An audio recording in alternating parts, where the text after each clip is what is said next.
Hey guys, tonight we're diving into one of history's most misunderstood institutions. When you think of medieval monasteries, you probably picture peaceful scholars in flowing robes, quietly copying manuscripts by candlelight in stone halls filled with wisdom and serenity. Maybe you imagine gentle monks tending herb gardens, brewing beer, and living a life of simple contemplation away from the chaos of the medieval world. Well, let me shatter that fantasy right now. Because the reality of monastery life was cold, brutal, exhausting, and designed to break your body, mind, and spirit in service to God. So before you get comfortable, take a moment to like the video and subscribe, but only if you genuinely enjoy what I do here. And let me know in the comments where you're tuning in from and what time it is for you. It's always fascinating to see who's joining us from around the world. Now, dim the lights, maybe turn on a fan for that soft background hum, and let's ease into tonight's journey together. Picture this. It's 4 in the morning. Not 4 in the afternoon after a nice nap. 4 in the morning, in the dead of winter, in a stone building with no heating, no insulation, and definitely no central air. You're about to be woken up not by a gentle alarm clock or even a rooster, but by the clanging of a bell that echoes through frozen corridors like the sound of doom itself. This is your wake-up call in a medieval monastery. And there's no snooze button. You've been sleeping, if you can call it that, on a straw mattress that's about as comfortable as a pile of hay someone forgot to fluff. Your blanket is a rough wool cloth that smells like wet sheep and provides about as much warmth as a paper napkin in a blizzard. The dormitory you share with 20 other monks is so cold you can see your breath forming clouds in the darkness. But here's the thing. When that bell rings for matins, the first prayer service of the day, you don't get to roll over and go back to sleep. You don't get to stretch, yawn, or ease into consciousness. You get up immediately, in the dark, and shuffle through stone corridors that are somehow even colder than your bed. This is how every single day begins in the monastery. 4 in the morning, every morning, 7 days a week, 52 weeks a year, for the rest of your life. No weekends, no holidays, no sick days. The rule of Saint Benedict, which governed most medieval monasteries, was very clear about this. Prayer comes first. Always. No matter how tired you are, how sick you feel, or how much your body is screaming for more sleep. And here's what makes it worse. You've already been woken up once tonight. At 2 in the morning, that same bell rang for vigils, another prayer service that lasted about an hour. So you've already had your sleep interrupted, stumbled through prayers in Latin you may or may not fully understand, and crawled back to bed for maybe 2 hours of rest before being jolted awake again. This isn't unusual. This is the schedule. This is every night. By the time you make it to the chapel for matins, you're already exhausted, and the day hasn't even started. The chapel is a cavern of stone and shadow, lit only by a few flickering candles that cast dancing shadows on the walls. The cold seems to seep up through the floor and into your bones. Your feet, bare or covered only in thin sandals, are already going numb against the frigid stone. And there you stand, with dozens of other monks, chanting prayers in the darkness while your breath forms clouds and your body shivers uncontrollably. This isn't peaceful. This isn't serene. This is an endurance test, disguised as worship, and you've barely been awake for an hour. The medieval monastery didn't ease you into the day. It threw you into the deep end before dawn and expected you to swim. Welcome to monastery life. Hope you brought your stamina, because you're going to need every ounce of it just to survive until breakfast. And when I say breakfast, well, let's just say you're going to be very disappointed by what passes for food in this place. So you've made it through matins. You've stood in a freezing chapel for an hour, chanting Latin while your body screamed for warmth and sleep. You've shuffled back through stone corridors that echo with the sound of sandaled feet and whispered prayers. Your stomach is growling, your energy is depleted, and you're probably thinking that surely, it's time for a hearty breakfast to fuel you for the day ahead. After all, you've been up since 4 in the morning doing the Lord's work. The least the monastery can do is feed you properly, right? Wrong. So very, catastrophically wrong. Medieval monastery breakfast wasn't a meal. It was a test of your commitment to suffering for Christ. Let's start with the basics. You don't get to sit down at a table with a plate and utensils like a civilized human being. You get a wooden bowl, maybe a spoon if you're lucky, and you gather in the refectory, a large, echo-filled hall that's somehow even colder than the chapel because at least the chapel had candles. The meal begins with prayer. Not a quick grace. A long, elaborate blessing that goes on for what feels like an eternity, while your empty stomach gnaws at itself, and the aroma of whatever passes for food slowly fills the air. And that aroma? It's not appetizing. It's the smell of boiled grains, stale bread, and something that might charitably be called broth but looks suspiciously like dishwater. Your breakfast consists of a chunk of bread. Not fresh, warm, bakery bread. Medieval monastery bread that's been sitting around for days, possibly weeks. It's dense, heavy, and about as flavorful as the wooden bowl you're eating from. If you're fortunate, it's only slightly moldy. If you're not, well, you pick off the green parts and eat around them because wasting food is a sin, and you've already committed enough sins just by existing. Alongside this delightful bread, you get a bowl of something they call pottage. It's essentially oatmeal or barley mush, but imagine oatmeal that's been made with water instead of milk, flavored with nothing but salt if you're lucky, and cooked until it reaches the consistency of wallpaper paste. Sometimes there are a few vegetables thrown in, usually turnips or onions that have seen better days. If it's a feast day, you might get a piece of cheese that's harder than the bread. If it's Lent, which lasts for 40 days, you don't even get that. And to drink? Water. Well, water, if the well hasn't been contaminated recently. More likely, you get small beer, which is essentially watery ale, with barely any alcohol content. It's safer than water because the brewing process kills some of the bacteria, but it tastes like someone mixed beer with dirty rainwater and called it a beverage. But here's the thing that really makes monastery breakfast special. You have to eat it in complete silence.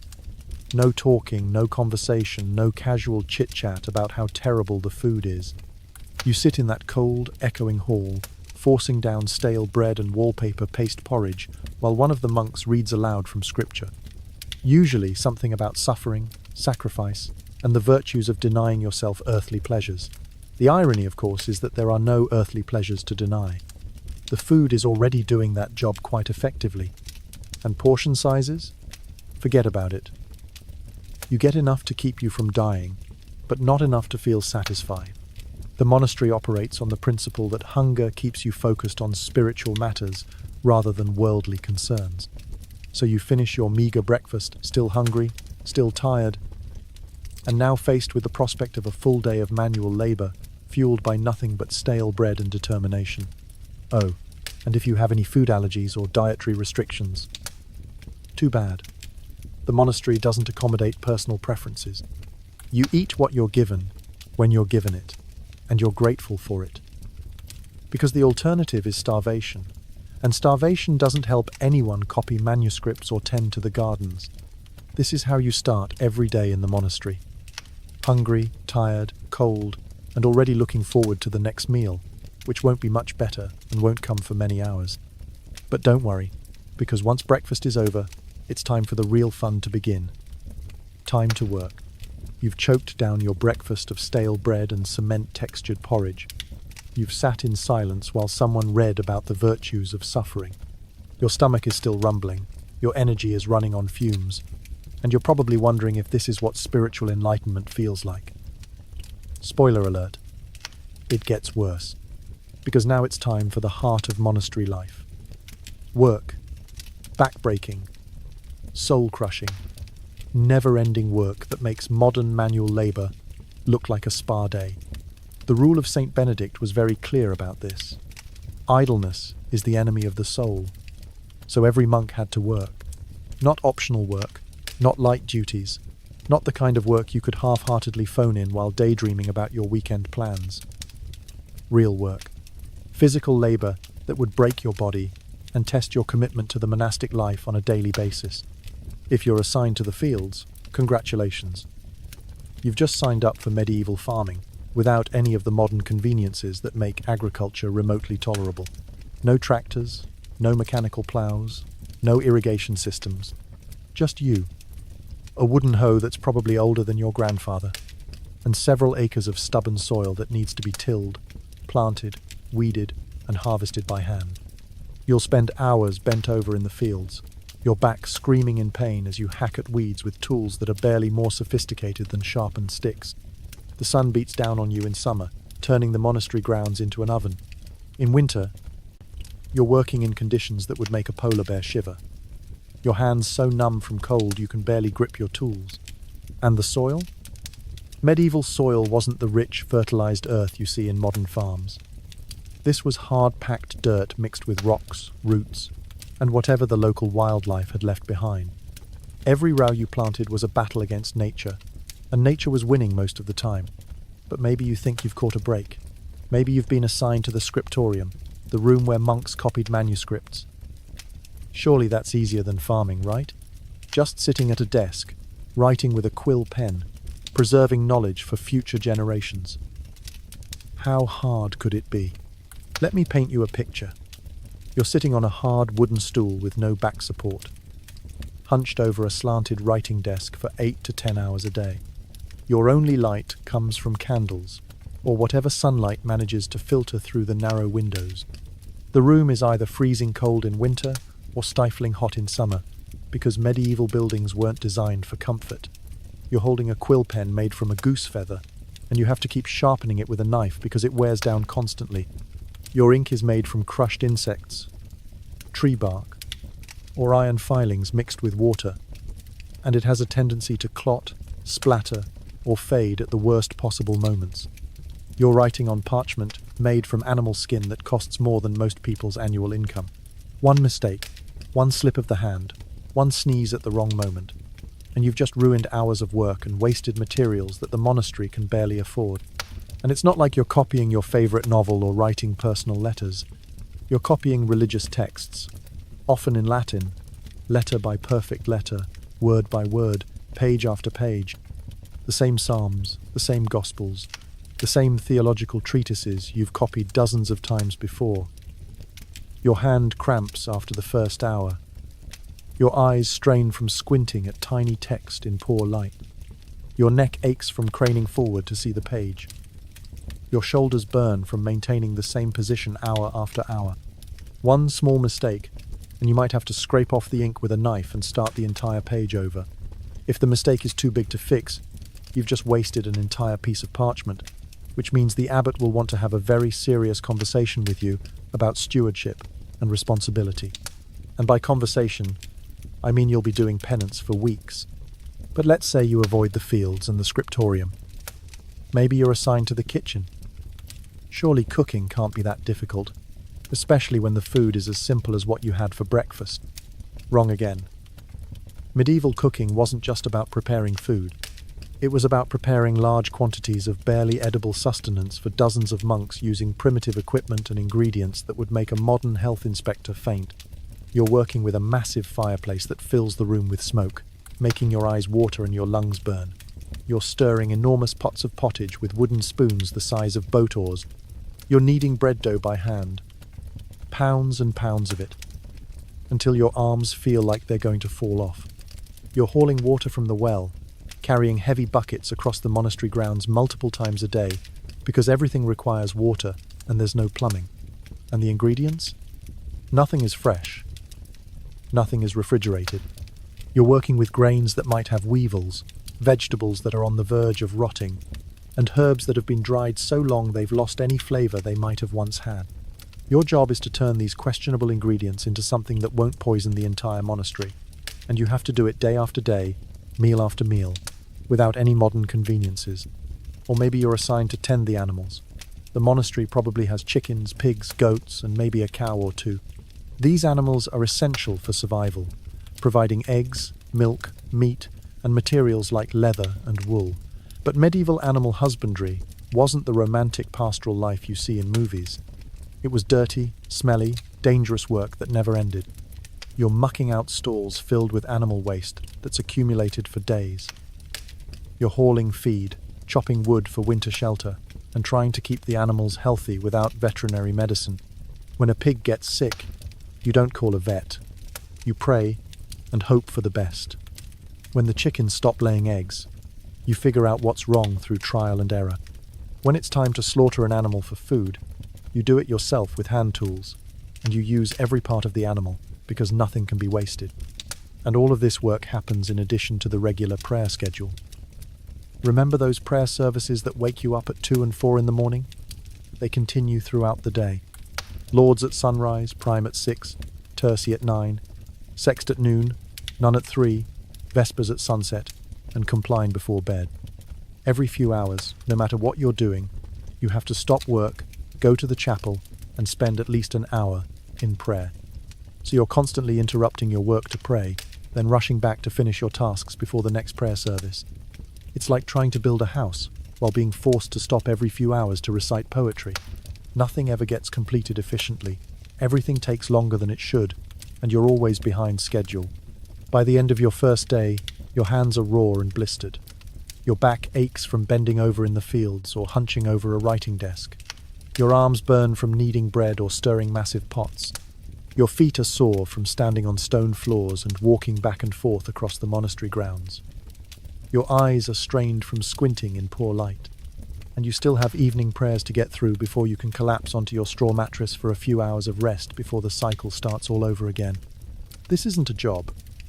This is a lifestyle designed to exhaust your body so completely that you don't have the energy to think about anything except survival and salvation. And you're expected to do this every day, for the rest of your life, with a smile on your face and gratitude in your heart because you're serving God. But wait, there's more. Because all of this physical labor and constant prayer is happening under one very important rule. A rule that might just drive you insane before the work breaks your body. The rule of silence.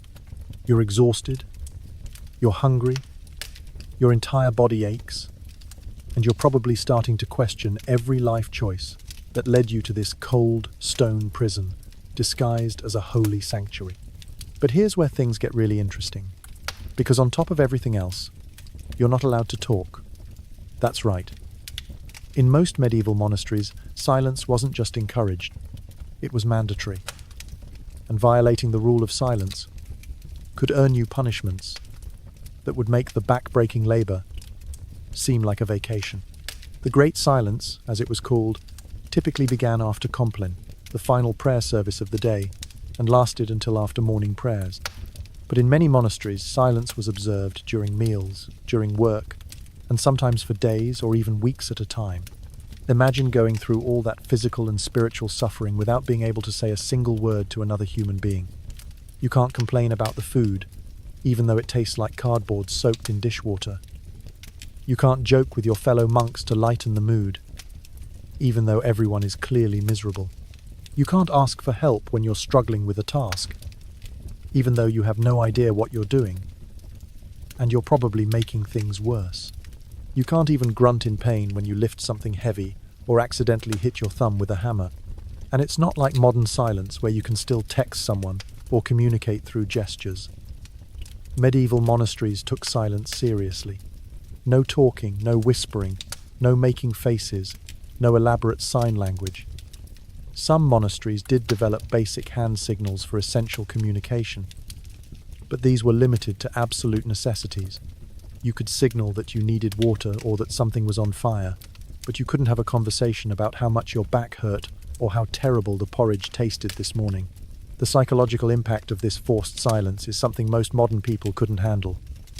Humans are social creatures. We need to communicate, to share our thoughts and feelings, to connect with others through language.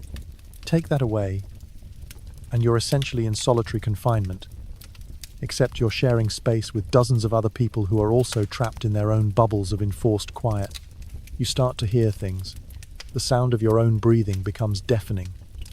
Every footstep echoes.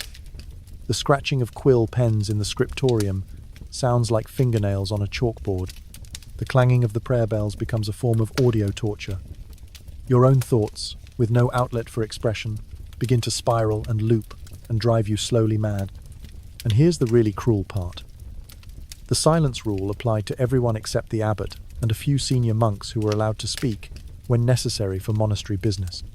So you'd watch these privileged few having conversations, making decisions about your life and your work, while you stood there like a piece of furniture, unable to participate in discussions that directly affected you. If you were caught breaking the silence rule, the punishments were severe. Minor infractions might earn you extra fasting, additional prayer time, or having to prostrate yourself before the other monks during meals. More serious violations could result in public flogging, solitary confinement in a cell with nothing but bread and water, or even expulsion from the monastery. But here's what made the silence even more maddening. The monastery was full of sounds. Constant, unavoidable sounds that reminded you of everything you couldn't say. The bells rang every few hours. Monks chanted during prayer services. Someone was always reading aloud during meals. The animals made noise. Tools clanged and scraped. Water dripped. Wind howled through the corridors. So you were surrounded by sound, but forbidden from adding your voice to it.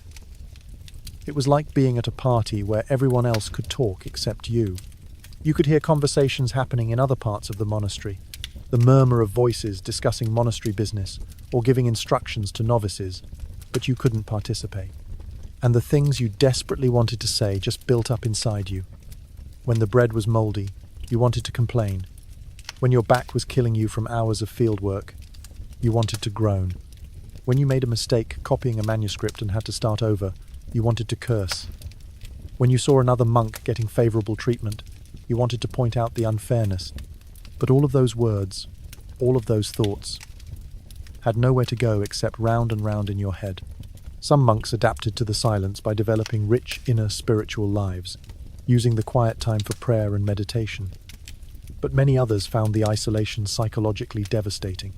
Without the relief valve of conversation, stress and frustration built up until some monks suffered what we would now recognize as nervous breakdowns. And remember, this wasn't temporary. This wasn't a week-long retreat where you could challenge yourself to stay quiet and then go back to normal life. This was forever. You were signing up for a lifetime of limited or no conversation, of keeping your thoughts to yourself, of being surrounded by people but feeling completely alone. The silence rule was designed to help monks focus on their relationship with God without the distractions of worldly conversation. But for most people, especially those not truly called to the monastic life, it became a form of psychological torture that made every other hardship seem worse. When you can't even say, "This sucks," out loud, the sucking becomes exponentially more unbearable. But don't worry. If the silence doesn't drive you insane, the sleeping arrangements definitely will. Because privacy, comfort, and personal space weren't just luxuries in medieval monasteries. They were completely non-existent concepts. You've made it through your first day of medieval monastery life. You've been awake since 2 a.m, chanted through multiple prayer services, choked down inedible food, worked until your body screamed for mercy, and done it all in complete silence. Surely now you can retreat to your private room, close the door, and have a few moments of peace and solitude before tomorrow's ordeal begins again. Unfortunately, personal space and privacy were about as common in medieval monasteries as central heating and Wi-Fi. Your sleeping quarters aren't a room. They're a section of the dormitory, a long, cavernous hall filled with rows and rows of sleeping monks. No walls, no doors, no curtains, no dividers of any kind. Just dozens of straw mattresses lined up like sardines in a can, with maybe 2 or 3 feet between each one. Your bed is essentially a pile of straw covered by a rough blanket, and your neighbors are close enough that you can hear them breathing, snoring, talking in their sleep, and making all the other sounds that humans make during the night. And speaking of neighbors, you don't get to choose who sleeps next to you. The monastery assigns sleeping spots based on seniority, rank, or sometimes just random availability. You might end up next to Brother Marcus, who has a persistent cough that keeps everyone awake. Or Brother Vincent, who suffers from night terrors and regularly wakes up screaming about demons. Or Brother Thomas, who snores so loudly that the sound echoes off the stone walls and ceiling like thunder in a cave. Your personal possessions, assuming you have any, are kept in a small wooden chest at the foot of your mattress. This chest contains everything you own in the world. An extra robe if you're lucky, maybe a prayer book, possibly a few personal items you were allowed to keep when you joined the monastery. Everything else has been surrendered to the community. No personal belongings, no mementos from your former life, no creature comforts of any kind. The dormitory itself is a marvel of medieval discomfort. Stone walls that radiate cold in winter and trap heat in summer. Narrow windows that let in just enough light to remind you that the outside world exists, but not enough to adequately illuminate the space. No heating, except for maybe a small brazier that provides about as much warmth as a candle in a blizzard. No ventilation except for those same narrow windows, which means the air is constantly stale and stuffy. And let's talk about the smell. 30 or 40 unwashed men, sleeping in a confined space, using chamber pots that aren't emptied frequently enough, wearing the same robes day after day without proper laundering. The dormitory doesn't just smell bad. It assaults your nostrils with a combination of human sweat, unwashed clothing, stale urine, and the general mustiness of a building that's never properly aired out. But the real torture isn't the smell or the cold or the uncomfortable sleeping arrangements. It's the complete lack of privacy. You can't cry without everyone hearing you. You can't pray privately without someone listening in. You can't even adjust your sleeping position without potentially disturbing your neighbors. Every personal moment, every vulnerable second, happens in full view and earshot of dozens of other people. If you get sick during the night, everyone knows about it. If you have a nightmare, everyone hears you. If you need to use the chamber pot, you have to fumble around in the dark while trying not to wake your neighbors, then carry a pot full of urine and feces across a room full of sleeping people. And if you accidentally trip or make noise, you've just woken up half the dormitory. The wake-up schedule makes everything worse. Remember those prayer services at 2 and 4 in the morning? Everyone has to get up for those. So just as you're falling into deep sleep, a bell rings and 40 men start rustling around, getting dressed, and shuffling out of the dormitory. Then they all come back an hour later, settle back into their beds, and just as you're falling asleep again, it's time for the next wake-up call. Some monasteries had separate sleeping arrangements for different ranks of monks. The abbot might have a private chamber. Senior monks might get slightly better accommodations, but if you're a regular monk or a novice, you're stuck in the communal dormitory with everyone else, and you're going to stay there for the rest of your life. And here's something that might not occur to you until you're lying there in the dark, listening to 30 other people breathe. You can't leave. You can't go for a walk to clear your head. You can't step outside for fresh air. You can't even go to a different part of the monastery without permission. Once the dormitory doors are closed for the night, you're locked in until morning prayers. You're trapped in that stone box with all those other people, breathing the same stale air, listening to the same sounds, smelling the same smells, until the bell rings, and the whole cycle starts over again. The psychological impact of this arrangement can't be overstated. Most people need some amount of solitude and privacy to maintain their mental health. A place to process emotions, to think private thoughts, to just exist without being observed or judged. The dormitory system eliminated all of that. You were constantly on display, constantly performing the role of a pious monk, even in your sleep.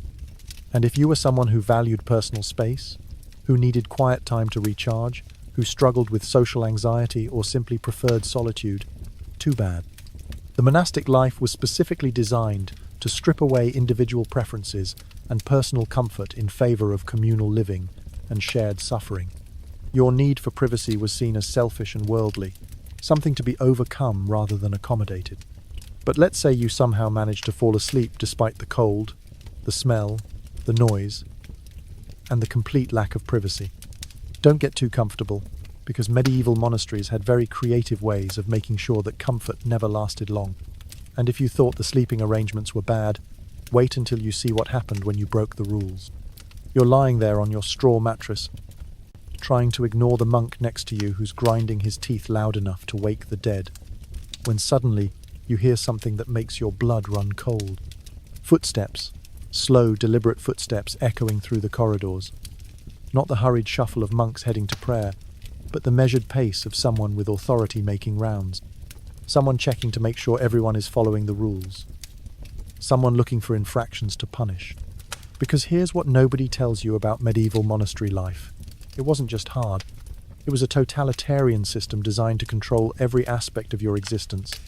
And the punishments for stepping out of line were brutal, humiliating, and often physically harmful. The abbot wasn't just a spiritual leader, he was a dictator with absolute power over every person in the monastery, and he had an entire arsenal of punishments to keep everyone in line. Let's start with the minor infractions. Speaking during the Great Silence, showing up late to prayer services, falling asleep during Mass, making mistakes while copying manuscripts, eating too enthusiastically during meals. These might seem like small things, but in the monastery, small violations of discipline were taken very seriously because they represented a lack of commitment to the monastic life. For these minor sins, you might face what was called light penance. This could include additional prayer time, often involving prostrating yourself on the cold stone floor of the chapel for hours at a time, extra fasting, which meant going without even the meager meals you were normally allowed, public confession, where you had to stand before the entire community during meals and admit your failings while everyone else ate in silence. Or you might be assigned additional manual labor, as if the regular work wasn't backbreaking enough. You could be sentenced to extra hours in the fields, extra time in the kitchen, or the particularly unpleasant task of cleaning the latrines. And remember, this was all done without proper tools, protective equipment, or adequate nutrition to fuel the extra effort. But those were the light punishments. For more serious infractions, things got much darker. Speaking back to a superior, questioning monastery policies, being caught with personal possessions you weren't supposed to have, or showing insufficient enthusiasm for the monastic life could result in what was called grave penance. This might include solitary confinement in a cell with nothing but bread and water for days or weeks at a time. Not house arrest where you could read books or write letters.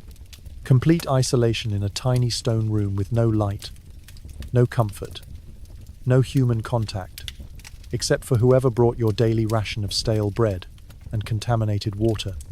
Monks who underwent this punishment often emerged psychologically broken, and some never fully recovered their mental health. Physical punishment was also common and accepted. Public flogging, where you were stripped and beaten with rods in front of the entire community, was considered an appropriate response to serious rule violations. The beating wasn't just painful, it was humiliating, designed to break your spirit as much as your body, and it was done in the name of love, to help you overcome your sinful nature and become closer to God. Some monasteries practiced what was called discipline, where monks would strip to the waist and beat themselves or each other with whips or chains as a form of penance. This wasn't occasional self-flagellation. This was regular, organized, communal violence presented as spiritual practice. If you refused to participate, you were seen as proud and unrepentant, which only led to more severe punishments. For the most serious violations, expulsion was always a possibility.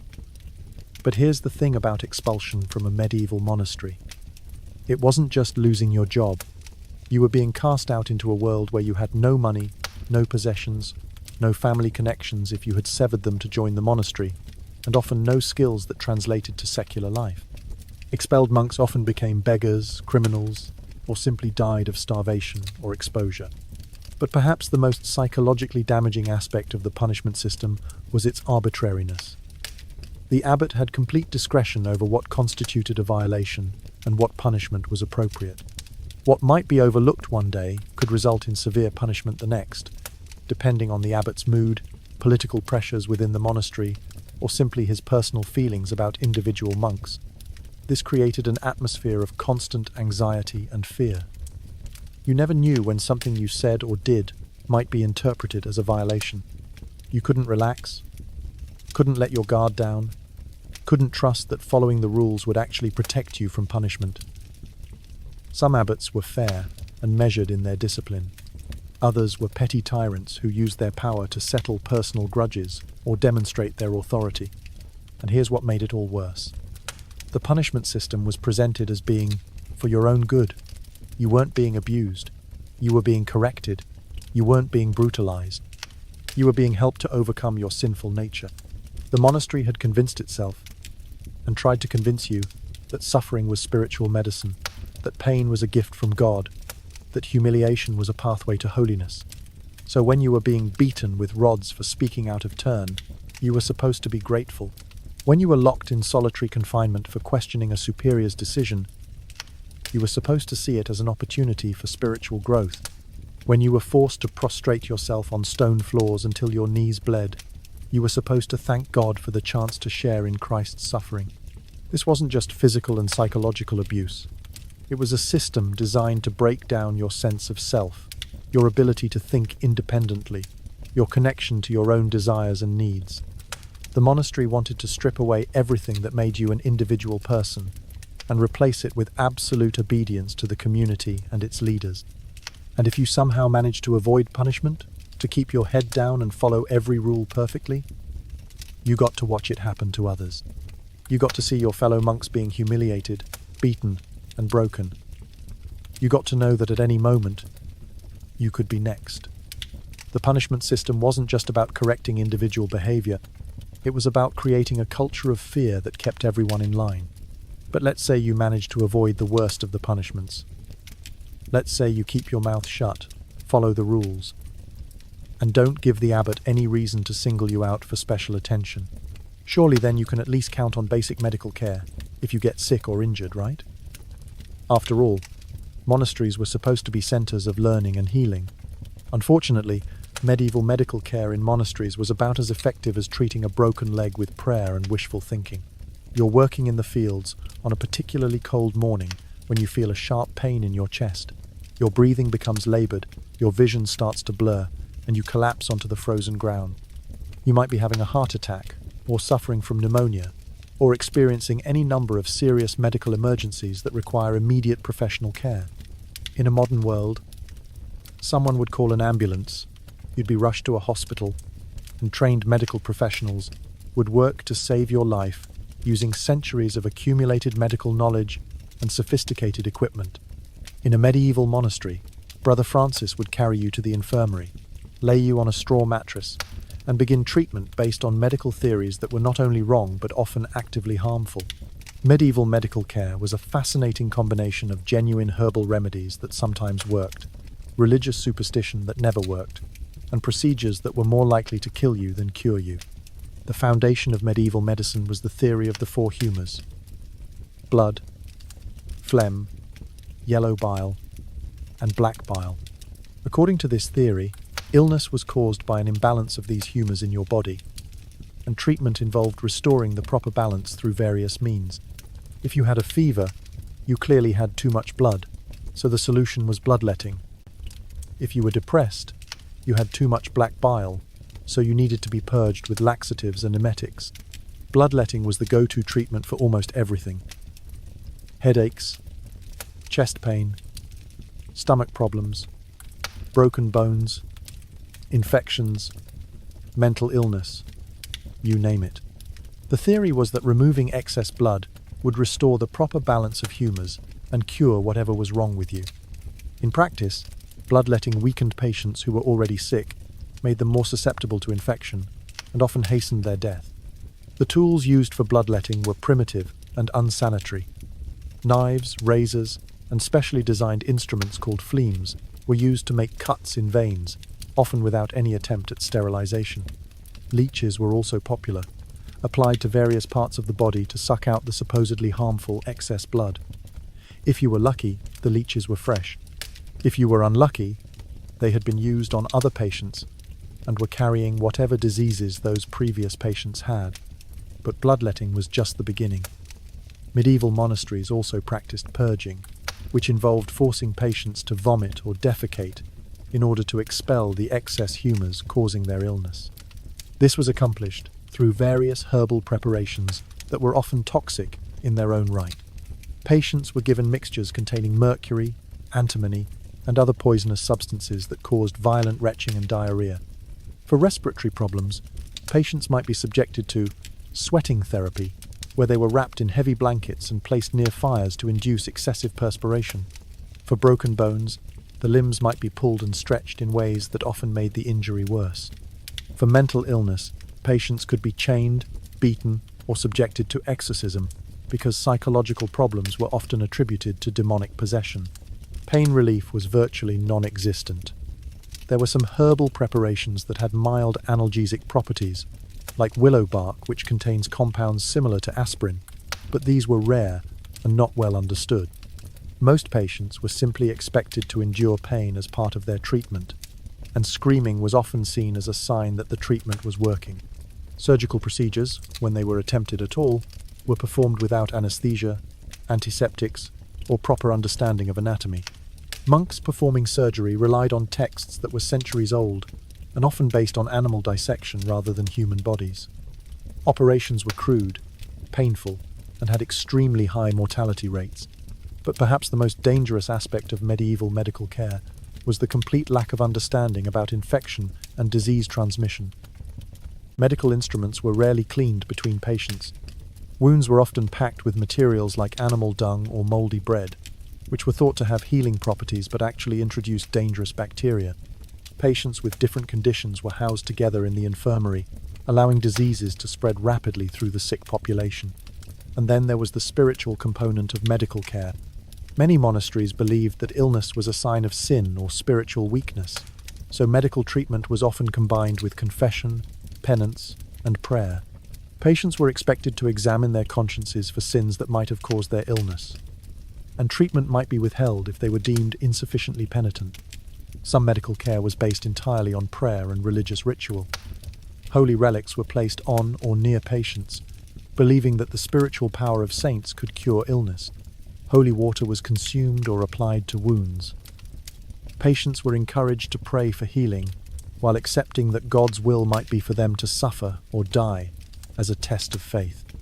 The monastery's medical library, if it had one, contained texts that were a mixture of useful herbal knowledge and complete nonsense. Treatments might include applications of crushed pearls for stomach problems, powdered unicorn horn for poisoning, or ground-up mummy for various ailments. The line between medicine and magic was essentially non-existent. If you were seriously injured or developed a life-threatening illness, your chances of survival were minimal. The combination of ineffective treatments, unsanitary conditions, poor understanding of disease, and lack of proper nutrition meant that many conditions that are easily treatable today were essentially death sentences in medieval monasteries.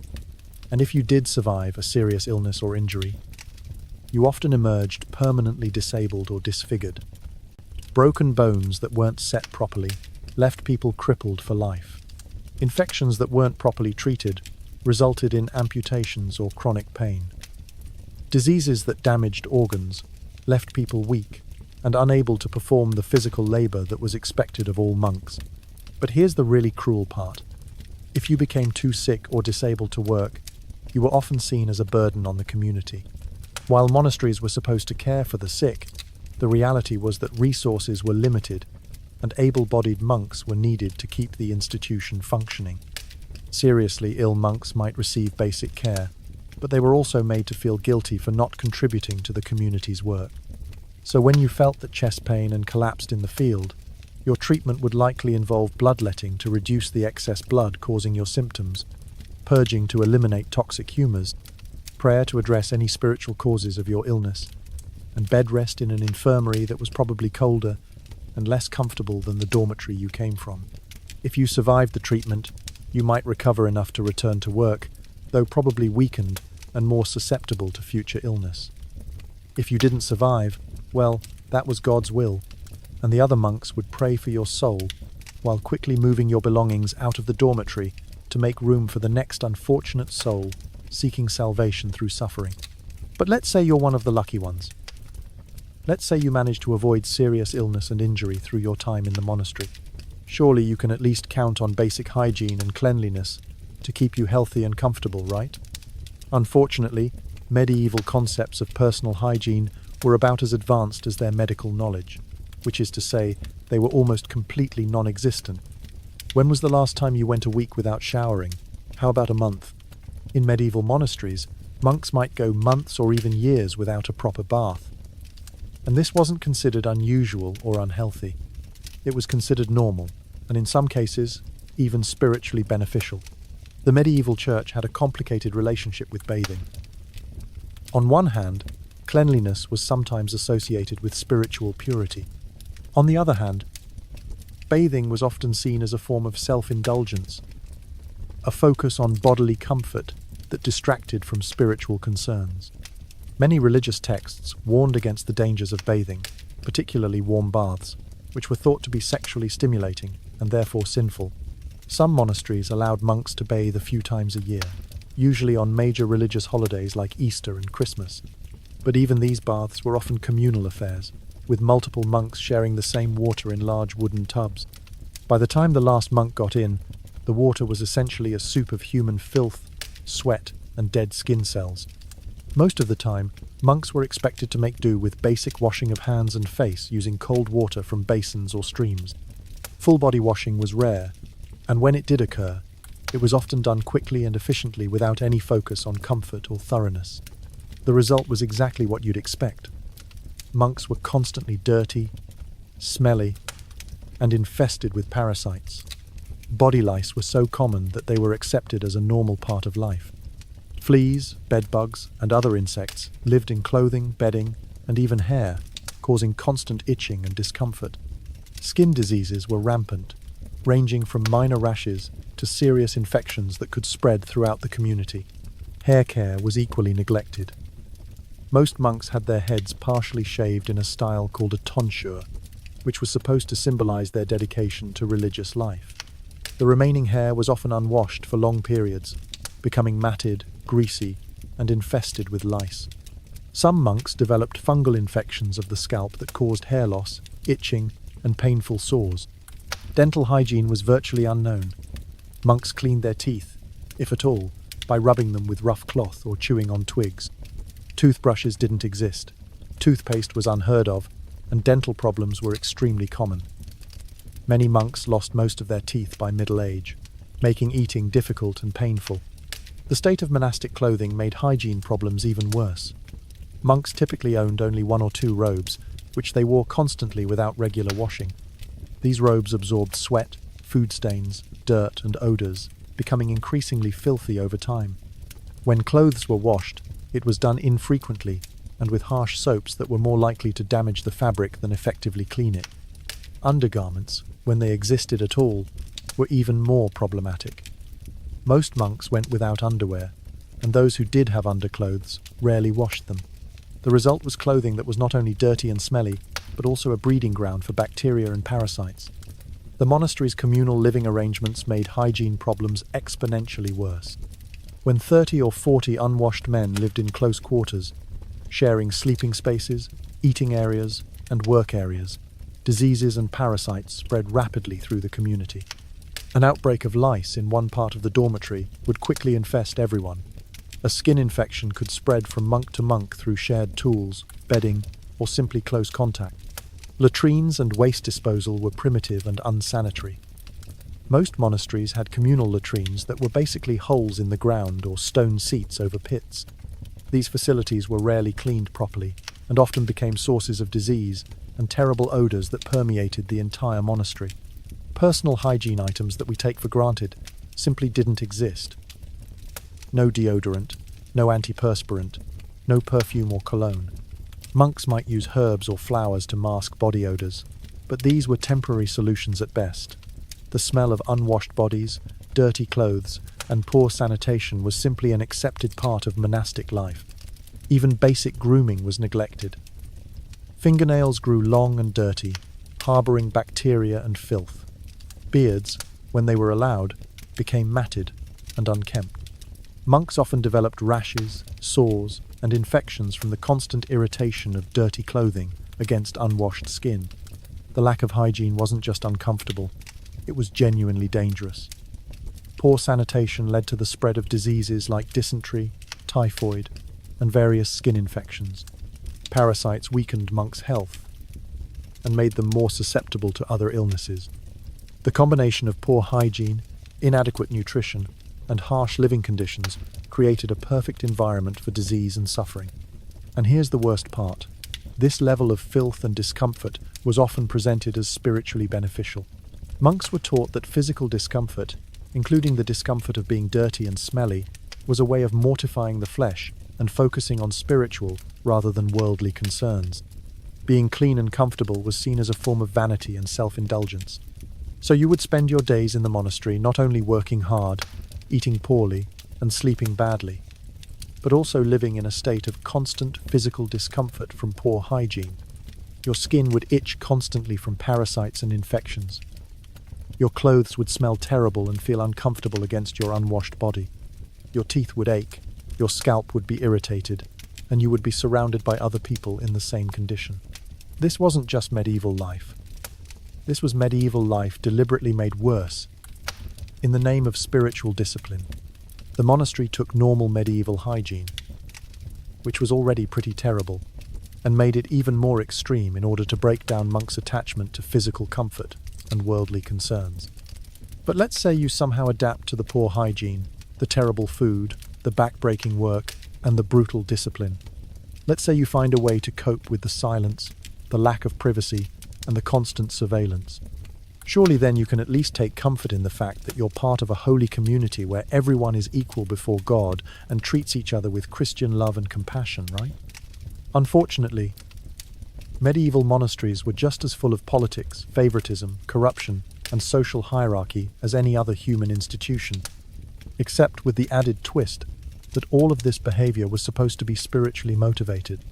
Despite all the talk about humility, equality, and Christian brotherhood, monasteries were highly stratified institutions with rigid social hierarchies that determined everything from where you slept, to what you ate, to how you were treated by other members of the community. And if you were at the bottom of that hierarchy, life was even more miserable than it already was.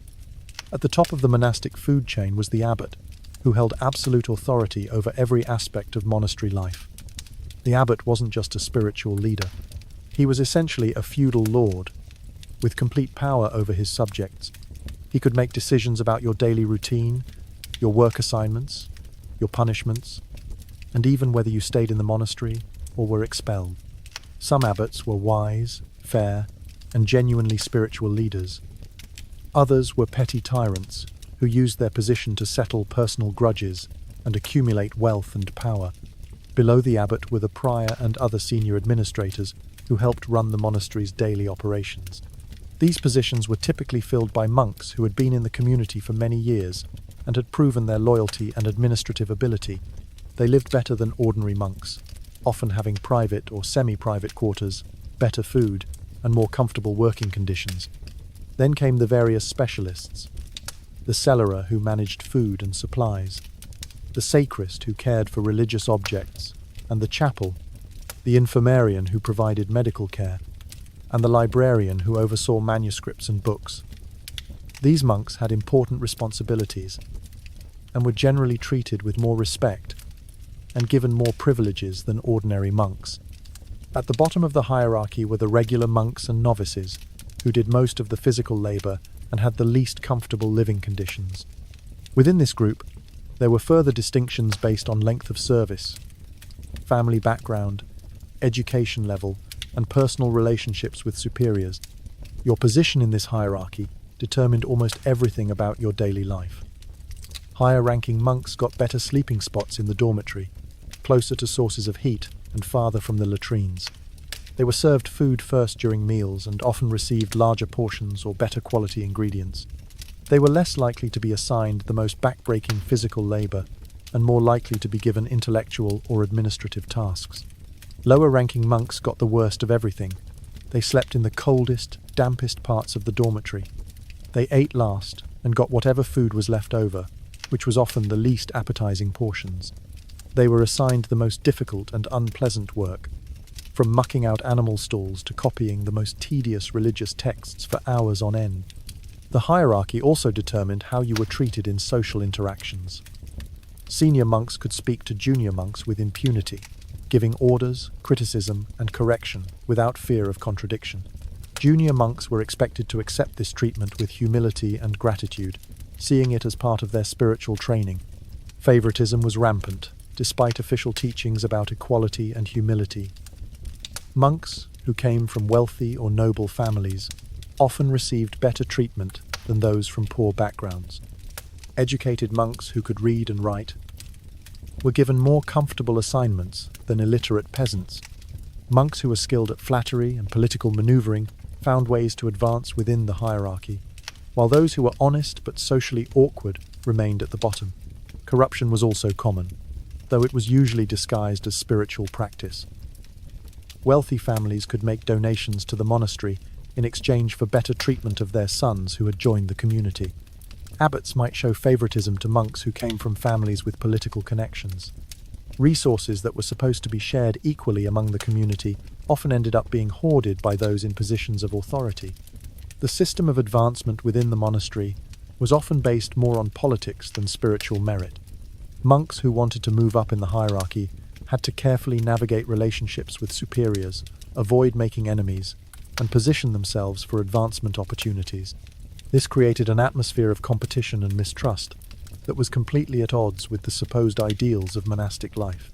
Gossip and intrigue were constant features of monastery life. Despite the rules about silence and spiritual focus, monks formed alliances and factions, spread rumors about their rivals, and engaged in subtle forms of sabotage to advance their own interests. The larger the monastery, the more complex and vicious these political games became. Punishment and discipline were often applied unequally, based on social rank and personal relationships. A senior monk might receive a mild rebuke for behavior that would earn a junior monk a severe beating. Monks who were favorites of the abbot could get away with violations that would result in expulsion for others. The economic system within the monastery also reflected these inequalities. While all property was supposed to be held in common, in practice, some monks had access to better food, clothing, and living conditions than others. Senior monks might have private studies with books and writing materials, while junior monks had to make do with shared resources and overcrowded workspace. Educational opportunities were similarly unequal. Monks from educated backgrounds were often assigned to the scriptorium or library, where they could continue learning and developing intellectual skills. Monks from poor or illiterate families were more likely to be assigned to manual labor and never given the chance to improve their education or advance to more prestigious positions. Religious authority was also distributed unequally. Senior monks were allowed to lead prayers, give sermons, and provide spiritual guidance to others. Junior monks were expected to listen and obey, even when they might have insights or ideas that could benefit the community. The result was a community that looked holy and egalitarian from the outside, but was actually riddled with the same social problems as secular society. Class distinctions, wealth disparities, political manipulation, and abuse of power were all present, just disguised under the language of spiritual discipline and religious devotion. For a monk at the bottom of the hierarchy, this meant that in addition to all the physical hardships of monastic life, you also had to deal with the psychological stress of being constantly reminded of your low status. You were not just suffering for God, you were suffering more than other people who were supposedly no better than you in the eyes of the divine. And unlike in secular society, where you might have some hope of improving your social position through hard work, luck, or talent, the monastic hierarchy was designed to be permanent. Once you were identified as a manual laborer or a lower-class monk, you were likely to remain in that position for the rest of your life, regardless of your spiritual growth, intellectual ability, or dedication to the community. But even if you could somehow navigate the treacherous social hierarchy and find a tolerable position within the monastery, there was still one aspect of monastic life that broke many monks before they could adapt to anything else. The psychological pressure of constant guilt, confession, and spiritual self-examination that could drive even the most mentally resilient person to the edge of sanity. You've made it through months of monastic life. Your body has adapted to the poor food, hard work, and uncomfortable living conditions. You've learned to navigate the social hierarchy and avoid the worst punishments. You've even found ways to cope with the silence and lack of privacy. But there's one aspect of monastery life that continues to eat away at your sanity day after day, hour after hour, minute by minute. The relentless psychological pressure to examine every thought, emotion, and action for signs of sin, pride, and spiritual inadequacy. Medieval monasticism wasn't just about giving up worldly pleasures and dedicating your life to God. It was about achieving a level of spiritual purity that was essentially impossible for any normal human being to attain. And the gap between what was expected and what was humanly possible created a state of constant psychological torment that many monks never escaped. Every day began with the examination of conscience, where you were expected to review your thoughts and actions from the previous day to identify sins, spiritual failures, and areas where you had fallen short of perfect Christian virtue. This wasn't a brief, general reflection. This was a detailed, exhaustive analysis of every moment of your existence. Did you feel impatient during morning prayers? That's the sin of sloth. Did you enjoy your meager breakfast a little too much? That's the sin of gluttony. Did you feel frustrated with a fellow monk's annoying habits? That's the sin of anger. Did you take any satisfaction in completing your work efficiently? That's the sin of pride. Did you notice that another monk was struggling with his assigned tasks? That's either the sin of judgment or the sin of sloth for not helping. There was literally no thought, emotion, or action that couldn't be interpreted as sinful if you examined it closely enough. The monastery taught that even apparently good deeds could be spiritually dangerous if they were motivated by pride, self-satisfaction, or desire for recognition rather than pure love of God. The result was a psychological state where you were constantly second-guessing yourself, analyzing your motivations, and finding reasons to feel guilty about almost everything you did. Even feelings that seemed natural and harmless became sources of spiritual anxiety. Feeling sad about missing your family? That suggested you hadn't fully surrendered your worldly attachments. Feeling happy about a beautiful sunset? That might indicate you were too focused on material beauty rather than spiritual truth. Feeling proud of your progress in copying manuscripts? That was clearly a sign of dangerous spiritual pride. The confession system made this psychological torture even worse. You were required to confess your sins regularly, often daily, to a senior monk or the abbot. This wasn't just admitting to major violations like stealing or lying. You had to confess every minor spiritual failing, every unworthy thought, every moment of less than perfect dedication to God. The person hearing your confession would often probe deeper, asking questions designed to uncover sins you might not have recognized or admitted to yourself. Did you really feel no pride in your work? Were you certain that your charitable actions weren't motivated by desire for praise? Had you examined all of your thoughts about that attractive young novice who joined the monastery last month? This process could go on for hours, with the confessor helping you discover sins and spiritual failings you never knew you had. And the more you learned about the subtle ways sin could infiltrate your thoughts and motivations, the more impossible it became to feel confident about your spiritual state. But confession was just the beginning. After identifying your sins, you had to perform penance, which was designed not just to make up for your wrongdoing, but to help you achieve greater spiritual purity in the future. This might involve extra prayer time, additional fasting, physical discomfort like sleeping on the floor, or wearing rough clothing, or extra manual labor. The penance system created a cycle where spiritual progress always seemed just out of reach. You would complete your assigned penance, feel momentarily relieved, and then immediately begin discovering new sins and spiritual failings that required more confession and more penance. There was no point at which you could feel satisfied with your spiritual state or confident that you were making real progress towards salvation. Many monasteries also practiced forms of group confession or public acknowledgement of sin, where monks would admit their failings in front of the entire community. This added the element of public humiliation to the already overwhelming burden of spiritual self-examination. The theological framework underlying all of this psychological pressure was the belief that human nature was fundamentally corrupt, and that achieving salvation required not just avoiding major sins, but completely transforming your inner life to eliminate all traces of selfishness, pride, and worldly attachment. This wasn't just difficult, it was psychologically impossible. Human beings are naturally social creatures, with emotional needs, personal preferences, and individual desires. The monastic system demanded that you eliminate all of these natural human characteristics and replace them with perfect, selfless love of God.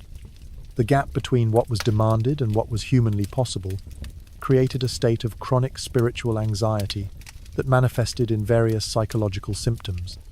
Some monks became obsessively scrupulous, analyzing every thought and action for signs of sin until they were paralyzed by spiritual fear.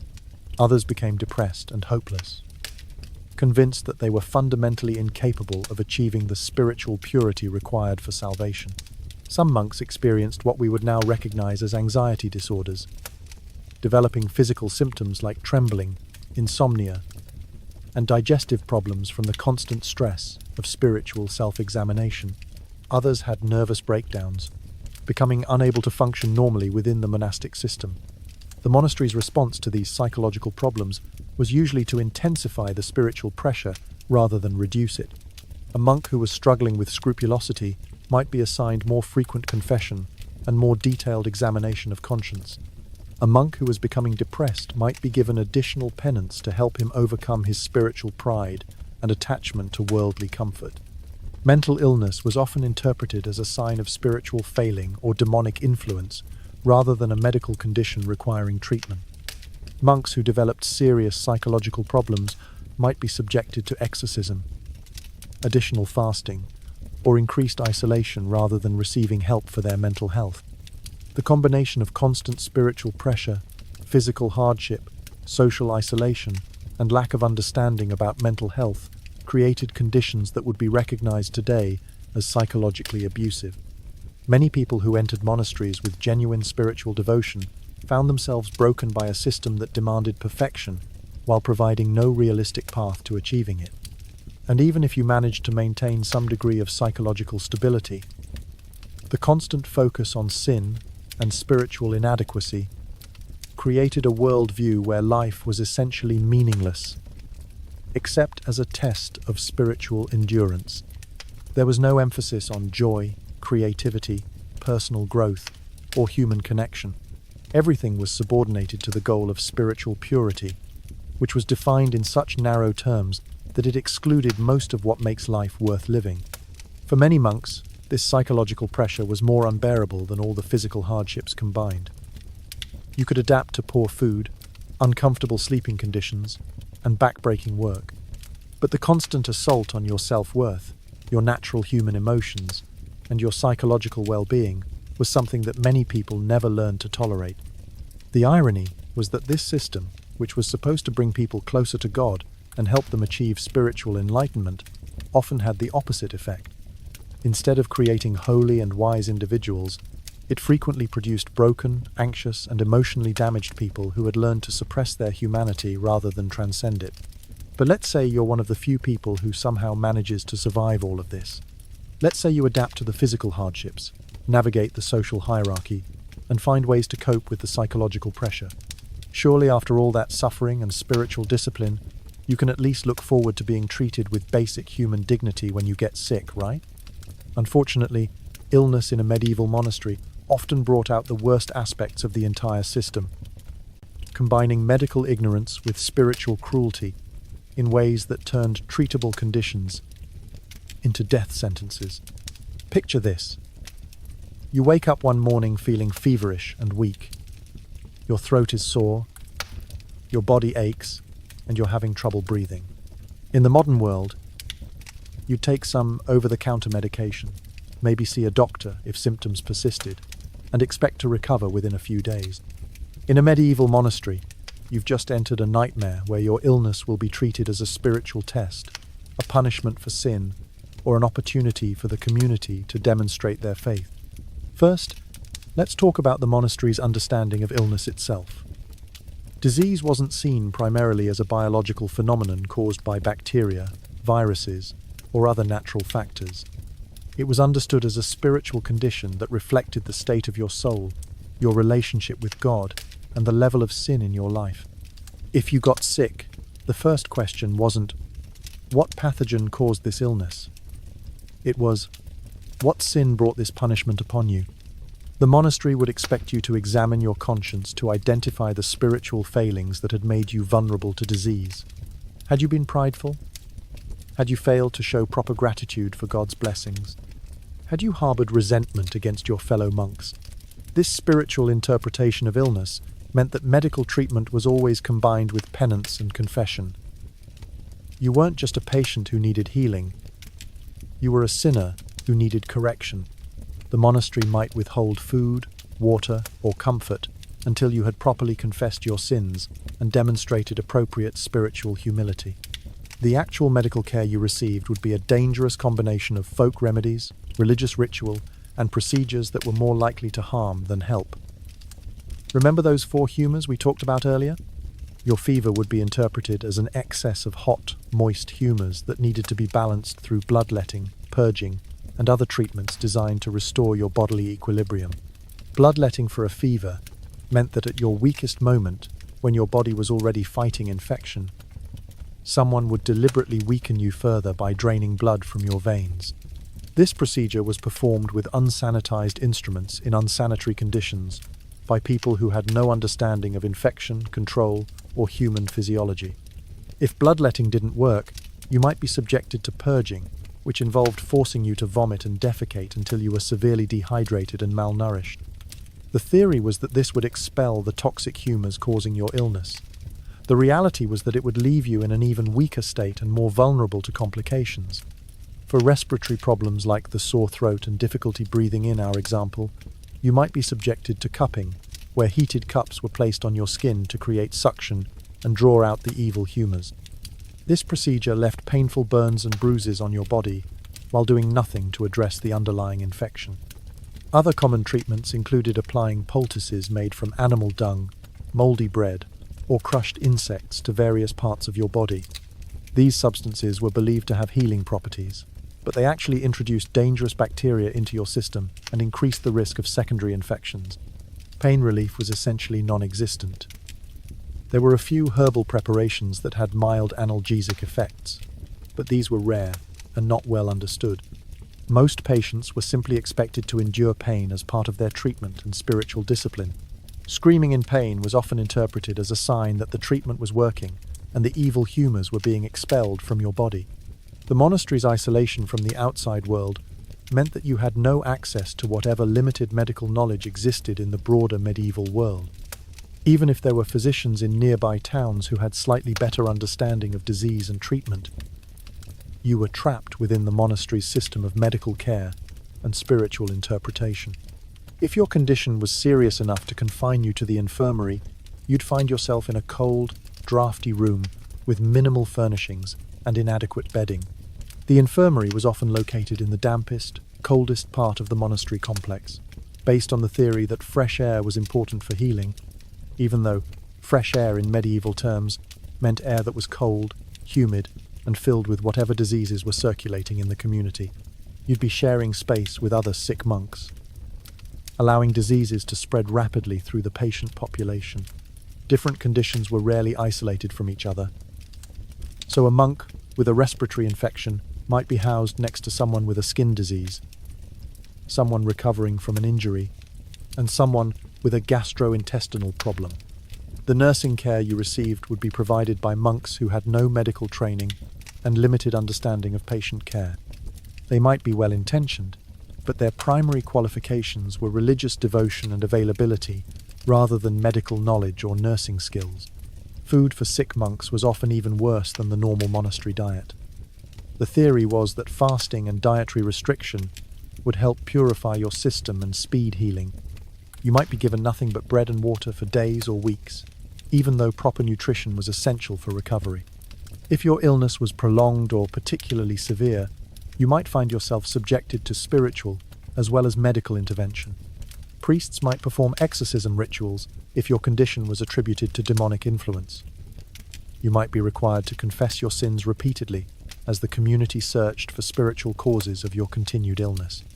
The monastery might also call for special prayers, fasting, or other religious observances on your behalf.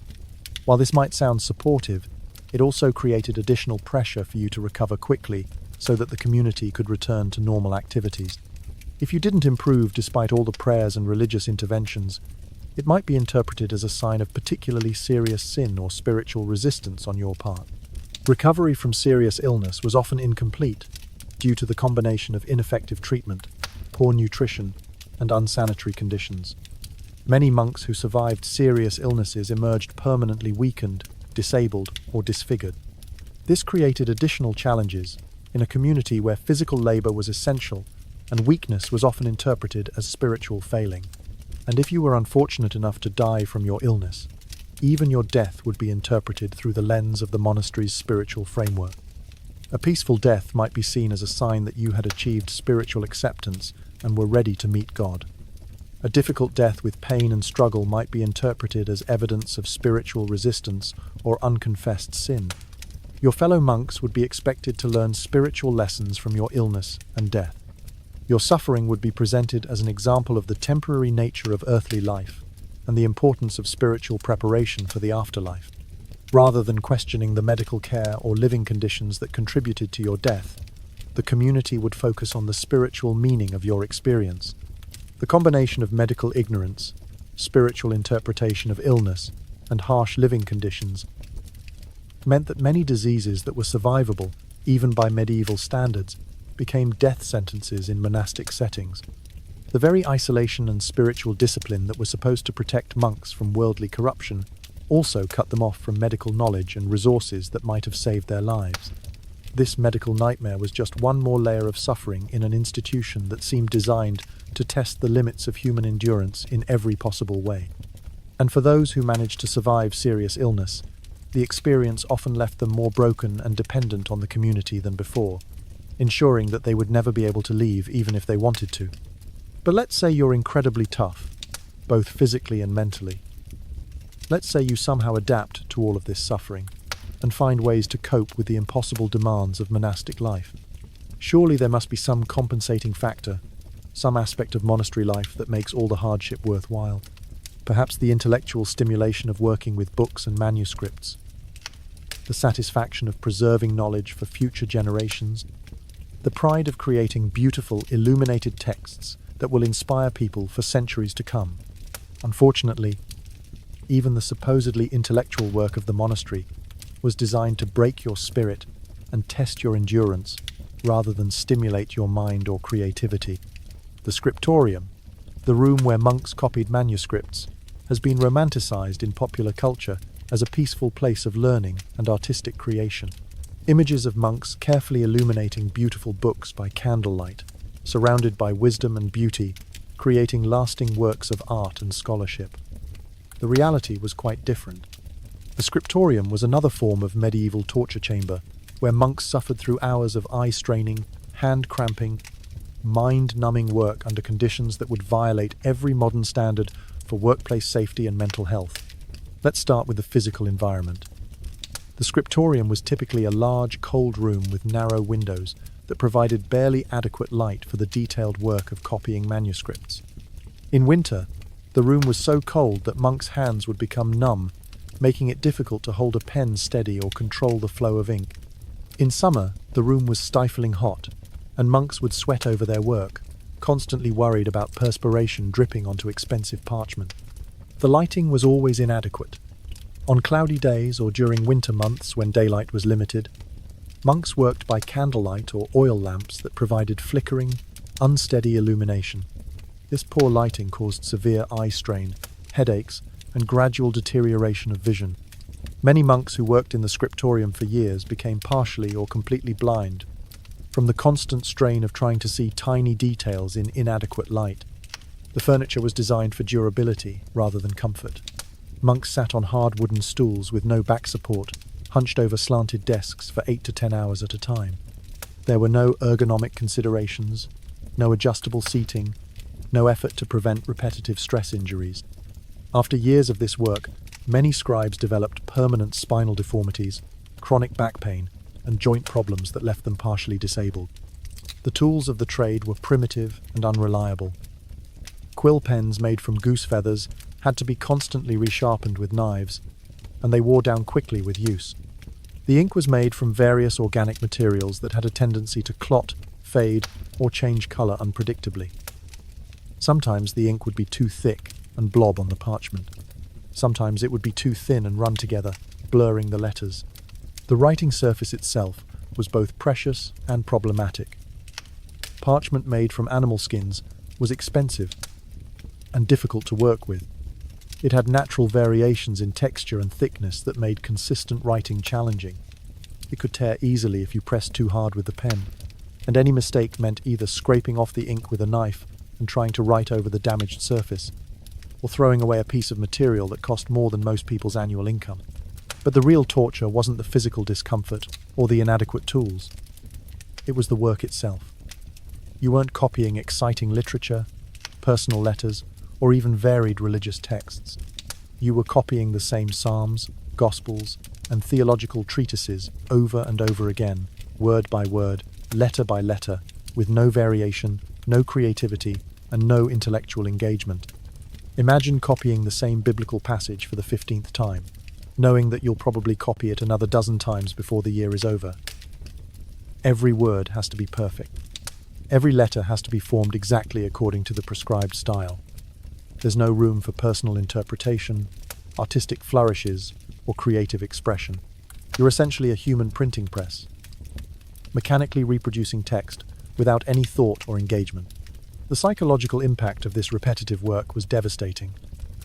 After months or years of copying the same materials, many monks developed what we would now recognize as symptoms of severe depression and mental fatigue.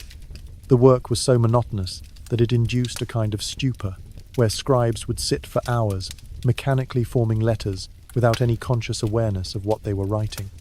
Mistakes were not just discouraged, they were treated as moral failings.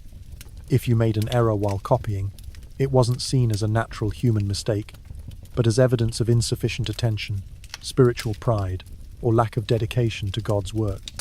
You might be required to confess your error, perform penance, and start the entire page over again. The pressure to avoid mistakes created a state of constant anxiety that made the work even more difficult. You couldn't relax, couldn't let your mind wander, couldn't take satisfaction in completing a section of text. Every moment required intense concentration and hypervigilance, because a single slip of the pen could result in punishment and wasted materials. Quality control was brutal and arbitrary. Your finished work would be examined by senior monks who looked for any deviation from the prescribed standards. The spacing between letters, the formation of individual characters, the straightness of lines, the consistency of ink color, everything was scrutinized for perfection. Work that was deemed inadequate would be rejected, and you'd have to start over, often with additional punishment for failing to meet standards. The pace of work was relentless. You were expected to complete a certain amount of copying each day, regardless of the difficulty of the text, the quality of your materials, or your physical condition. If you fell behind schedule, you might be required to work extra hours, skip meals, or sacrifice sleep to catch up. Illumination work, the creation of decorative images and ornate letters that made medieval manuscripts beautiful, was even more demanding than regular copying. The detailed artwork required steady hands, perfect vision, and artistic skill that few monks possessed. The materials for illumination, gold leaf, rare pigments, fine brushes, were extremely expensive, making any mistake catastrophically costly. The designs for illuminated manuscripts were strictly prescribed by tradition and religious authority. You couldn't create original artwork or express personal creativity. Every figure had to be drawn according to established conventions. Every color had to be applied in the traditional manner. Every decorative element had to conform to approved patterns that had been used for centuries. The process of creating illuminated letters could take days or weeks for a single character. You would start with preliminary sketches, then carefully apply multiple layers of paint and decoration, allowing each layer to dry completely before adding the next. A single tremor of the hand, a moment of inattention, or an unexpected sneeze could ruin hours or days of work. Working with gold leaf was particularly nightmarish. The thin sheets of gold had to be applied with perfect technique in ideal conditions. Any moisture, vibration, or air current could cause the delicate material to wrinkle, tear, or stick to the wrong surface. Monks working with gold leaf often had to hold their breath while applying it, and many developed respiratory problems from inhaling gold particles. The hierarchy within the scriptorium was as rigid and unfair as everywhere else in the monastery. Senior scribes got the most comfortable seats, the best lighting, and the most interesting texts to copy. Junior monks were stuck with the most tedious work, the worst materials, and the least favorable working conditions. Educational opportunities in the scriptorium were limited and often disappointing. While you might hope that working with books would expand your knowledge and intellectual horizons, most scribes were actively discouraged from reading or thinking about the texts they were copying. Your job was to reproduce the words mechanically, not to understand or engage with their meaning. Many monks copied texts in Latin without fully understanding the language. They were taught to recognize and reproduce letter combinations and word patterns without necessarily comprehending what they were writing. This made the work even more monotonous and meaningless, reducing scribes to the level of copying machines. The scriptorium was also subject to the same rules about silence that governed the rest of the monastery. You couldn't discuss problems with your work, ask questions about difficult passages, or share observations about the texts you were copying. You worked in isolation, surrounded by other people but unable to communicate with them about the intellectual challenges and frustrations of your daily tasks. Seasonal variations made the work even more difficult. In winter, when daylight was limited, scribes had to work by candlelight for most of the day, straining their eyes and risking fire hazards. In summer, the heat made the scriptorium unbearable, and monks would sweat over their work, constantly worried about damaging manuscripts with perspiration.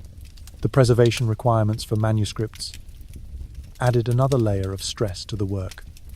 You weren't just creating books. You were preserving irreplaceable knowledge for future generations. The weight of this responsibility was enormous, especially when you were working with rare or unique texts that existed in only one copy. Storage and handling of completed manuscripts required constant vigilance. Books had to be protected from moisture, insects, rodents, fire, and theft.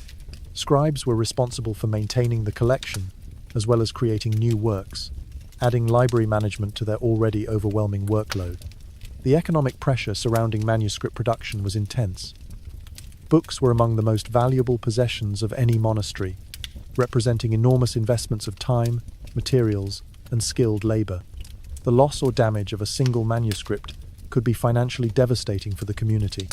This economic value made manuscript work a source of political tension within the monastery. Decisions about what texts to copy, how to allocate resources, and which scribes would work on the most important projects became matters of internal politics and favoritism. For all the supposed spiritual value of preserving religious knowledge, the reality was that manuscript production was often driven by commercial considerations. Monasteries needed to sell books to generate income, and this commercial pressure affected decisions about what to produce and how quickly work had to be completed. The irony of scriptorium work was that it promised intellectual engagement, but delivered mental numbness. It offered the possibility of preserving wisdom, but required you to turn off your own thinking. It seemed to connect you with learning and culture, but actually isolated you from meaningful intellectual contact with the texts you were reproducing. Many monks who entered the monastery hoping to spend their lives in scholarly pursuits found themselves trapped in a system that treated them as human copying machines rather than thinking individuals. The scriptorium, like every other aspect of monastic life, was designed to break down individual identity and replace it with mechanical obedience to institutional demands. But even if you somehow found ways to cope with the mind-numbing work of the scriptorium, even if you adapted to the physical discomfort and psychological monotony, there was still one more challenge that no amount of mental preparation could adequately prepare you for. The changing seasons in a medieval monastery, where summer and winter brought their own unique forms of suffering that made every other hardship seem worse. Medieval monasteries were not built for comfort. They were built for durability, defense, and symbolic representation of spiritual values. Climate control was not just absent. It was actively rejected as a form of worldly luxury that would distract from spiritual discipline. This meant that monks were completely at the mercy of seasonal weather variations, and those variations could turn an already difficult life into a daily struggle for survival. Let's start with winter, the season that separated the spiritually committed from those who were just experimenting with monastic life. When the temperature dropped and snow began to fall, the monastery transformed from an uncomfortable stone building into something resembling a medieval refrigerator designed to test the limits of human endurance. The walls of medieval monasteries were thick stone designed to withstand military assault, not to provide insulation against cold weather. These walls actually made the interior temperature worse by absorbing cold from the outside air and radiating it into the living spaces. On the coldest days, the interior of the monastery could be nearly as cold as the outdoor temperature.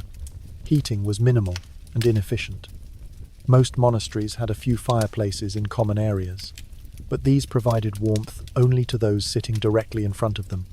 The heat didn't circulate through the building, and most of the warm air escaped through the poorly sealed windows and doors. Monks huddled around these fires when they could, but work assignments and prayer schedules meant that most of your time was spent in unheated areas. The dormitory where you slept was particularly brutal in winter. With no heating whatsoever, the large stone room became an icebox where you could see your breath even under your blankets. The straw mattresses provided no insulation from the cold stone floors, and the thin wool blankets were inadequate protection against the freezing air. Many monks developed chilblains, frostbite, and other cold-related injuries during winter months. Fingers and toes became numb and painful, making work difficult and sleep nearly impossible. Some monks lost fingers or toes to frostbite, becoming permanently disabled and less able to contribute to the community's work. Water froze regularly in winter, making basic hygiene even more challenging than usual. Washing with ice-cold water was not just uncomfortable, it was potentially dangerous, as wet skin in freezing temperatures could quickly lead to hypothermia. Many monks simply stopped washing altogether during the coldest months, leading to even worse hygiene conditions than normal. Food storage became a major problem in winter. Without refrigeration, monasteries relied on preserved foods like salted meat, dried grains, and root vegetables stored in cold cellars. But these preservation methods were unreliable, and food spoilage was common. Winter meals were often even more monotonous and nutritionally inadequate than summer fare. The work schedule didn't adjust for winter conditions. You were still expected to wake up for prayers at 2 and 4 in the morning, even when the chapel was so cold that the holy water froze in its basins. You still had to perform manual labor outdoors, even when snow was falling and the ground was frozen solid. Outdoor work in winter was particularly miserable. Clearing snow, cutting firewood, tending animals, and maintaining buildings had to continue regardless of weather conditions. Monks worked with numb hands and feet, wearing inadequate clothing that provided little protection against wind, snow, and freezing temperatures. The psychological impact of winter in the monastery was severe. The combination of physical discomfort, shortened daylight hours, and social isolation created conditions that would be recognized today as major depression and seasonal affective disorder. Many monks became lethargic, hopeless, and unable to function normally during the darkest months of the year. But just when you thought winter was the worst the monastery could offer, summer arrived to prove that extreme heat could be just as unbearable as extreme cold, especially when combined with poor ventilation, heavy clothing, and physically demanding work. Summer, in a medieval monastery, meant being trapped in a stone oven with no air conditioning, no fans, and no relief from the heat except for brief periods at dawn and dusk. The thick stone walls that radiated cold in winter absorbed and retained heat in summer, making the interior of the monastery several degrees hotter than the outdoor temperature. The narrow windows that provided inadequate light also provided inadequate ventilation. Air circulation was minimal, creating a stuffy, oppressive atmosphere that made breathing difficult and sleep nearly impossible. The dormitory, with 30 or 40 men crowded together, became a sweltering furnace where the air was thick with body heat and humidity. Your heavy wool robes, which provided insufficient warmth in winter, became instruments of torture in summer. The dark colors absorbed heat, the thick fabric trapped moisture, and the lack of undergarments meant that the rough wool chafed against sweaty skin, creating rashes and sores that became infected in the heat. Hygiene problems that were merely unpleasant in winter became dangerous in summer. Poor sanitation combined with heat created ideal conditions for disease transmission. Flies, mosquitoes, and other insects thrived in the monastery's unsanitary conditions, spreading illness and making life miserable for everyone. Water supplies that were adequate in winter became critically short in summer. Wells could dry up, streams could slow to a trickle, and what water was available often became contaminated in the heat.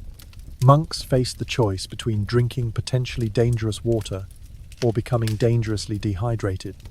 Food spoilage was a constant problem in summer heat. Without refrigeration, meat, dairy products, and prepared foods spoiled quickly, leading to food poisoning and digestive illnesses that were particularly dangerous when combined with dehydration and heat exhaustion. The work schedule that was merely difficult in winter became genuinely dangerous in summer. Hours of manual labor under the blazing sun, wearing heavy clothing, and without adequate water breaks, led to heat exhaustion and heat stroke. Monks collapsed regularly during summer work periods, and some died from heat-related illnesses. Sleep became nearly impossible during hot summer nights. The stone dormitory retained heat long after sunset, and the crowded conditions made the air even more stifling. Monks would lie awake for hours, sweating and gasping for air, only to be woken up for middle-of-the-night prayer services that left them even more exhausted. The combination of heat, poor nutrition, inadequate hydration, and physical exhaustion created a perfect storm of health problems. Monks suffered from heat rashes, dehydration, digestive problems, and infections that thrived in the hot, unsanitary conditions. But perhaps the most maddening aspect of both winter and summer in the monastery was that these seasonal hardships were presented as spiritual opportunities rather than problems to be solved. Suffering from cold was described as sharing in Christ's poverty and abandonment.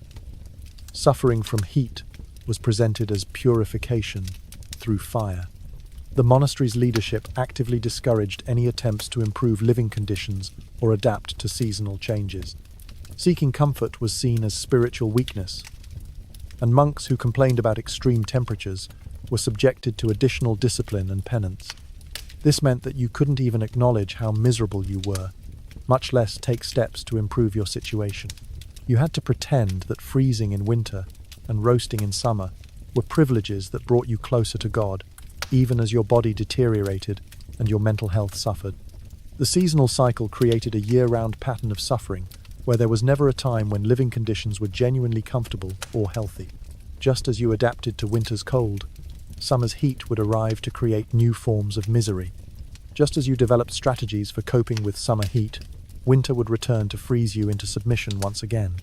This constant cycle of seasonal hardship, combined with all the other difficulties of monastic life, created a level of chronic stress and physical deterioration that few modern people could endure.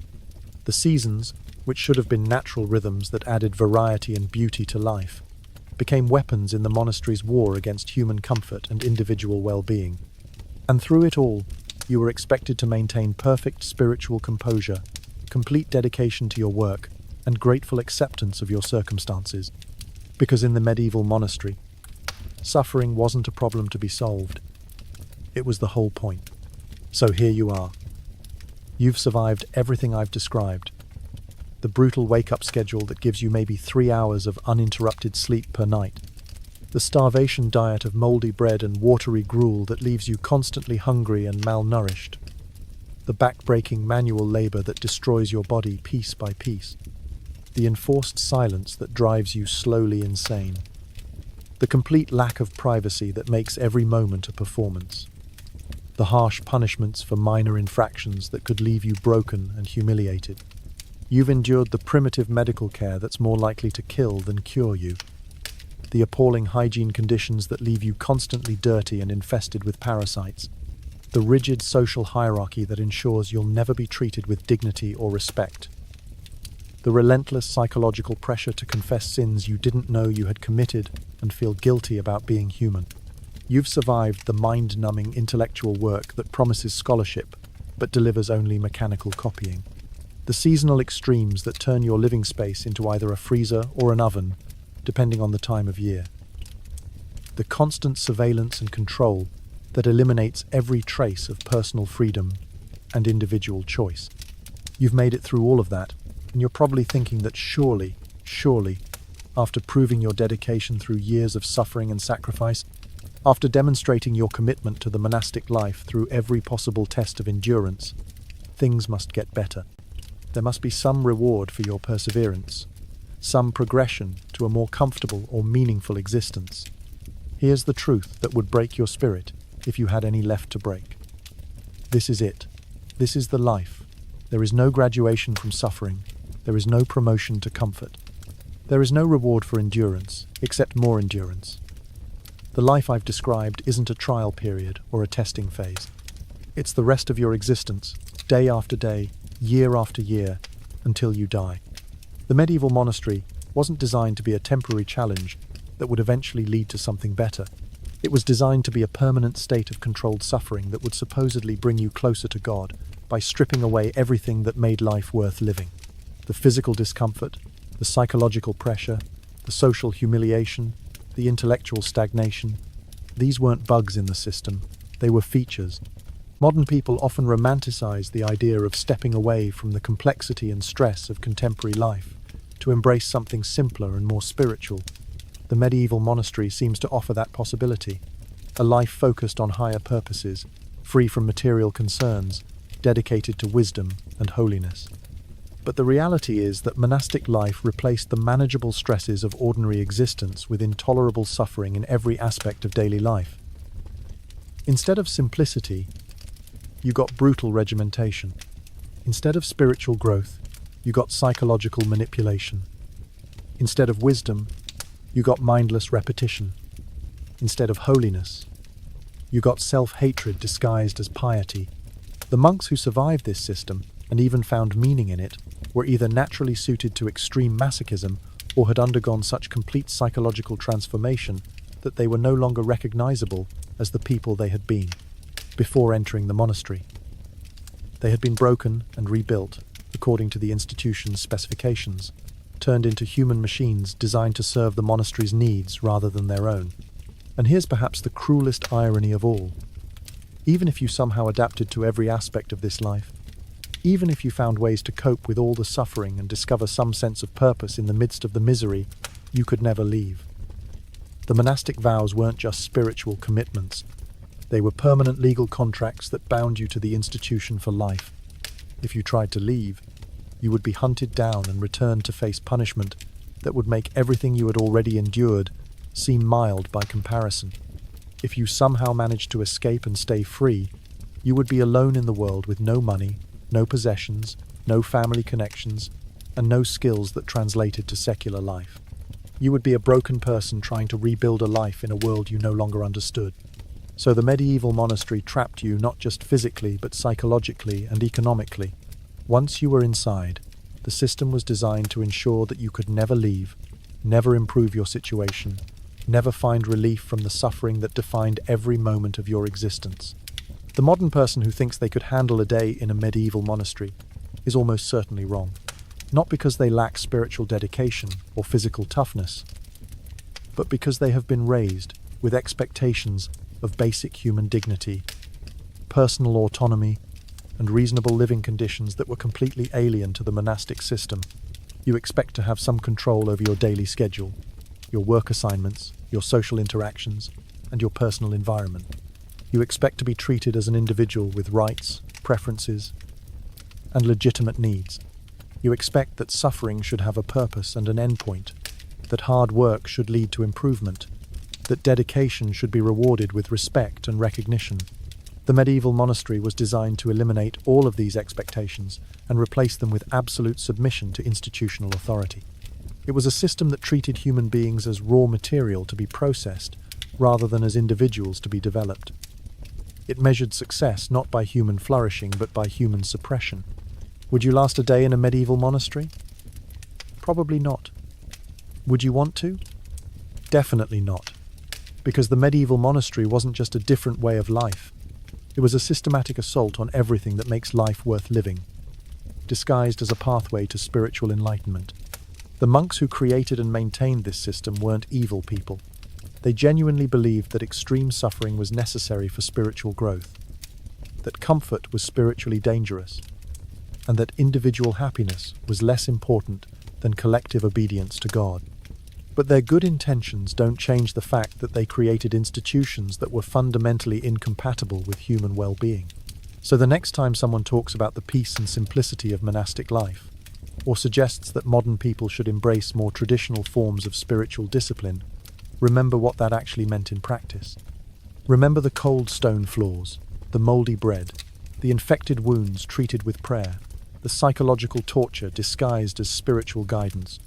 Remember that behind every beautiful, illuminated manuscript was a monk whose eyesight was destroyed by years of squinting in candlelight.